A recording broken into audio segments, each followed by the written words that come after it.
آج کل کے مدرسے کی طرح باقاعدہ مدرسہ جسے کہا جائے کہ جس میں پیریڈز بھی ہوں، اساتذہ بھی ہوں، ایڈمیشن بھی ہو اور ایک تسلسل کے ساتھ تعلیم کا سلسلہ ہو، اس کی جو ابتدا ہے یہ تقریباً چوتھی پانچویں صدی ہجری اس میں ہوئی تھی۔ اور اس حوالے سے جو نام ملتے ہیں اس میں سب سے پہلا نام ملتا ہے نیشا پور کے علماء کا۔ ماشاءاللہ۔ نیشا پور کے جو علماء تھے انہوں نے باقاعدہ مدرسہ بنا کے اور اس میں مختلف پیریڈز کے انداز کے اندر پڑھانا شروع کیا۔ اور یہ وہی علاقہ ہے کہ جس میں کچھ عرصہ پہلے امام بخاری گزرے تھے، امام مسلم گزرے تھے، اور امام بخاری علیہ رحمہ کے بارے میں وہ جو روایتیں ہیں کہ ان کی ایک ایک مجلس کے اندر 90 ہزار افراد بیٹھ کے ان سے بخاری شریف پڑھا کرتے تھے۔ تو درس بخاری اور 90 ہزار افراد کا بیٹھ کے پڑھنا، تو اب یہ لیکن جو باقاعدہ مدرسہ تھا وہ نیشا پور کا مدرسہ بنا۔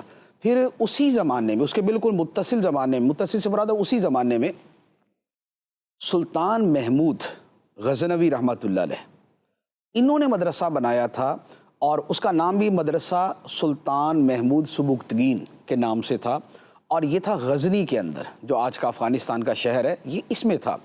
اور اسی زمانے میں سلطان محمود کے ایک بھائی تھے نصر بن سبکتگین، انہوں نے ایک دوسرا مدرسہ بنایا تھا مدرسہ سعیدیہ کے نام سے، تو وہ بھی اسی زمانے میں باقاعدہ مدرسہ تھا۔ پھر اسی زمانے میں ایک چوتھا مدرسہ تھا، مدرسہ امام ابن فورک۔ امام ابن فورک جو ہے یہ بھی ایک بہت بڑے عالم گزرے۔ تو یہ غزنی اور یہ نیشا پور اور ماوراء النہر کے جو علاقے تھے یہاں یہ مدرسے بنے۔ اچھا، دوسری طرف اس کے قریب زمانے کے اندر بغداد شریف کے اندر مدرسے بنے۔ جیسے بغداد شریف کے اندر ایک مدرسہ تھا، جو نیشا پور کا مدرسہ تھا اس کا نام تھا مدرسہ بہقیہ۔ جو یہاں بغداد شریف میں بنا اس میں ایک تھا مدرسہ نظامیہ۔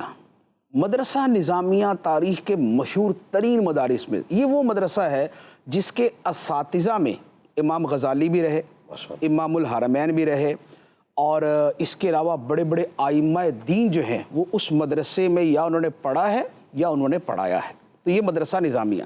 اچھا، مدرسہ نظامیہ کے ساتھ ایک مدرسہ بنا تھا مدرسہ امام ابو حنیفہ۔ ان دو مدرسوں کے بارے میں یہ اختلاف ہے ان میں پہلے کون سا تھا، یعنی بعض کہتے ہیں مدرسہ نظامیہ پہلے، بعض کہتے ہیں مدرسہ امام ابو حنیفہ پہلے۔ تو اس کا مطلب یہ ہوا کہ یہ ایک ہی زمانے کی ہیں۔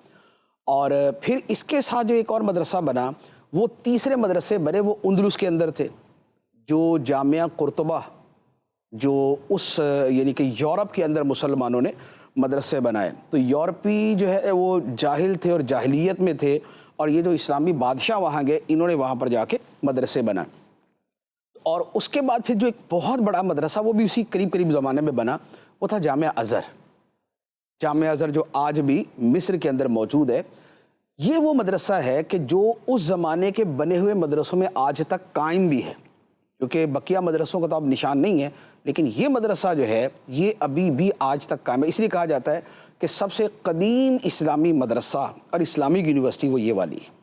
پھر اس کے متصل مدرسے بنے سلطان نور الدین زنگی رحمۃ اللہ علیہ، سلطان صلاح الدین ایوبی رحمۃ اللہ علیہ، انہوں نے پھر حلب میں، حمص میں اور دیگر شہروں کے اندر مدرسے بنائے۔ تو یہ وہ ابتدائی مدرسے ہیں کہ آپ سمجھ رہے ہیں نیشا پور اور بغداد اور قرطبہ، اندلس، یہ والے مدرسے جو ہے نا یہ ایک زمانے میں یوں چلتے ہوئے ہیں۔